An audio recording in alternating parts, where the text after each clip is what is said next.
So guys, as we all know that IT return और tax audit report की date extend क्यों हुई है? रीजन सिंपल है कि टेक्निकल इश्यूज आ रहे हैं पोर्टल पर, इसलिए डेट एक्सटेंड की है। और कौन से केस की? फॉर ऑडिट केस की। नॉन ऑडिट केस की इंडिविजुअल्स के लिए डेट तो एक्सटेंड नहीं की है। वो लास्ट डेट क्या थी? 31 दिसंबर। उसके बाद आपको क्या पड़ेगा? इंटरेस्ट पड़ेगा। तो मेन रीजन क्या था डेट एक्सटेंड करने का? इनकम टैक्स पोर्टल का इशू था। और 31 दिसंबर के बाद इंडिविजुअल्स को इंटरेस्ट भी पे करना पड़ेगा। तो इसलिए इसके ऊपर एक प्ली फाइल की गई कि आप ये जो इंटरेस्ट लग रहा है इसको आप वेव करो। और दूसरा, ये जो आपने डेट एक्सटेंड की है ये पोर्टल के इश्यू के कारण की है। डेट एक्सटेंड होने से तब तक काम नहीं आएगा जब तक पोर्टल ठीक नहीं होगा। तो आप फिजिकल फाइलिंग आईटी रिटर्न की अलाउ कर दो और साथ में इंटरेस्ट को भी वेव ऑफ कर दो। तो आपको आज की वीडियो में इस न्यूज के बारे में डिटेल्ड में पता लग जाएगा।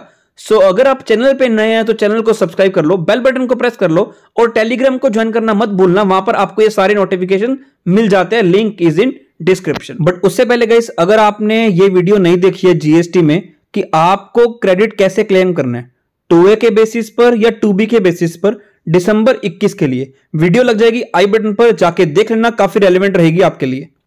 सो गाइस, हम चलो डिस्कस करते हैं इसे इजी लैंग्वेज में। गुजरात हाई कोर्ट ने 18 जैन को बोला, उन्होंने एश्योरेंस मांगी सीबीडीटी से, जब भी असेसिस को टैक्स पेयर्स को प्रॉब्लम आएंगी तो वो आपको प्रॉब्लम 48 आवर्स में ठीक करनी है। वो आपके सामने हाथ फैलाकर नहीं आएंगे, आपको खुद एडवांस में सारी प्रॉब्लम्स को ठीक करना है। हर बार क्या होता है, हम प्रॉब्लम फेस करते हैं, हम ट्विटर पर उसका ट्रेंड चलाते हैं, फिर जाके डेट एक्सटेंड होती है। आपको खुद नहीं दिख रहा कि डेट एक्सटेंड करनी चाहिए, आप ये खुद वेल इन एडवांस उसको मेंटेन करो ना पोर्टल को। इसीलिए अगर आप वो नहीं कर पा रहे हो, आप फिजिकल फाइलिंग अलाउ कर दो। हालांकि personally I am not in favour of this physical filing, because मुझे बिल्कुल हैबिट नहीं है ऐसे ऑफलाइन काम करने में। मैं तो खुश हूं, ऑनलाइन मेरा काम चलता है, हम सारी ऑनलाइन रिटर्न फाइल करने हैं। And I am very happy. जो असेसमेंट्स हैं वो भी फेसलेस असेसमेंट्स हैं, मैं सारा काम ऑनलाइन कर देता हूं। मुझे किसी ऑफिसर के पास जाने की, विजिट करने की जरूरत नहीं है। ऑनलाइन ही मैं सारा रिप्लाई बनाता हूं, कवरिंग लेटर बनाता हूं, सारे एनेक्स्चर्स में सबमिट कर देता हूं। मेरा सारा काम ऑनलाइन होता है बिकॉज मुझे हैबिट है ऐसे काम करने की। जब हमने अपनी आर्टिकलशिप स्टार्ट की थी तब ऐसे मैनुअल काम था, आईटी रिटर्न सबमिट करनी पड़ती थी, तो कभी कभी गए हैं हम भी, बट मेरे को ऐसे हैबिट नहीं है ऐसे ऑफलाइन काम करने की। तो मैं तो इस डिसीजन में फेवर में नहीं हूं। बट मेरे सिर्फ अकेले से नहीं होता, मैं तो पूरे पब्लिक के बारे में बात कर रहा हूं, क्योंकि उनकी बात भी सही है कि पोर्टल पे टाइम वेस्ट करने से अच्छा कि फिजिकल फाइलिंग कर लो। हालांकि मैं कह रहा हूं आप उसको ठीक करो ना पोर्टल को, बट मेरा ये सिर्फ एक अपना पर्सनल पॉइंट ऑफ व्यू है। तो आगे इन्होंने क्या लिखा कि आप ऐसे रिक्वेस्ट की जा रही है, the bench of justice was hearing the plea filed by Vikas Jain and southern Gujarat income tax bar association, जिन्होंने रिक्वेस्ट की आप इंटरेस्ट को पहले तो वेव ऑफ करो और हमें परमिशन दो कि आप फिजिकल फाइलिंग ऑफ रिटर्न्स और ऑडिट रिपोर्ट की अलाउ करोगे ड्यू टू टेक्निकल ग्लिच। जिसमें सीबीडीटी ने क्या बोला, ये सब करना फिजिकल फाइलिंग अलाउएबल नहीं है, ये फिजिबल नहीं है। तो हायर अथॉरिटी ने क्या बोला कि ठीक है, अगर आपका ऐसा एटीट्यूड है, आप इस तरह से काम कर रहे हो, तो आप हमें एश्योरेंस दो, जैसे ही कोई प्रॉब्लम आएगी आप पर्सनली जाके इस प्रॉब्लम को सोल्व करोगे और असेसिस इसके लिए रिस्पॉन्सिबल नहीं है। The officer shall be personally responsible for the same because there is no good reason for the CBDT to become happy. कोई अच्छा रीजन नहीं है कि आपको हैप्पी हो, आप खुश हो रहे हो, बिकॉज अभी तक सिर्फ 35% असेसिस हैं जिन्होंने अपलोड किए ऑडिट रिपोर्ट। आईटी रिटर्न और बाकी रिपोर्ट्स अभी तक 65% की are yet to file the same, वो अभी भी पेंडिंग है। तो आप सिर्फ 35% के रिजल्ट को मत देखो और खुश हो, 65% अभी भी पेंडिंग है।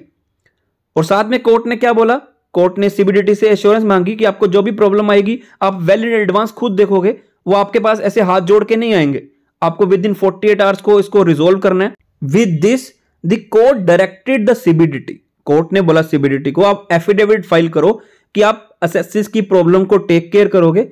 Assesses should not coming begging before you that please help us. वो आपके सामने हाथ जोड़कर नहीं आएंगे। अगर जेन्युइन प्रॉब्लम है सीबीडीटी खुद उसका टेक केयर करेगा।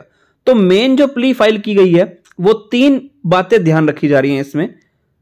नंबर 1 कि आप हमें अलाउ करो टैक्स ऑडिट रिपोर्ट और आईटी रिटर्न को फिजिकल फॉर्म में फाइल करने के लिए, तब तक जब तक पोर्टल काम नहीं करता।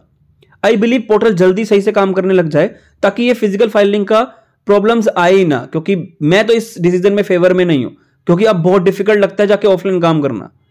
सेकंड ये जो सेक्शन 271B है for late filing of the audit report, इसको इन्वोक ना किया जाए।